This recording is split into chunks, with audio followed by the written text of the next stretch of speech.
ولدنا عمر مرموش بينضم كمان لمحمد صلاح. النهارده فخر للمصريين والعرب. عمر مرموش النهارده هاتريك مع مانشستر سيتي ضد نيوكاسل. شفنا النهارده مرموش ابدع في الماتش. شفنا النهارده مرموش اللي بعض الناس شككت انه ممكن يلعب في الدوري الانجليزي، وقالوا ان الدوري الالماني غير الدوري الانجليزي.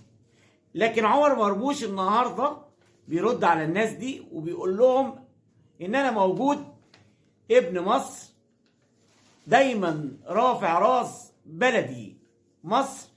ده اللي عمله النهارده عمر مرموش ورد على كل الناس. النهارده شفنا هالاند فرحته بعمر مرموش، شفنا جوارديولا افضل مدربين العالم النهارده فرحته بعمر مرموش النهارده والهاتريك اللي عمله. ليه ما يفرحش عمر مرموش النهارده؟ حقق له اللي هو عايزه. عمر مرموش النهارده يستحق ان يكون عريس النهارده او عريس الليله في الدوري الانجليزي. حتى الجماهير النهارده لو شفتوا حضراتكم في المدرجات قد ايه كانت فرحانه وسعيده بعمر مرموش، قد ايه هتفت بمين بقى؟ باسم مصر. للمره الثانيه يهتفوا باسم مصر، مره لمحمد صلاح فخر العرب، وكمان عمر مرموش الفرعون المصري القادم بقوه في الدوري الانجليزي. هي دي مصر دايما ولاده. ارتفعت نسبه المشاهده في الدوري الانجليزي. ليه بقى؟ لان في اتنين تقال في الدوري الانجليزي، عمر مرموش ومحمد صلاح.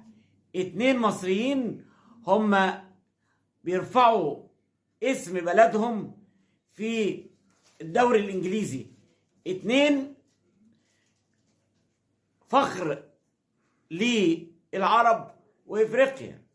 اتنين ولا اروع ولا اجمل ولا احسن.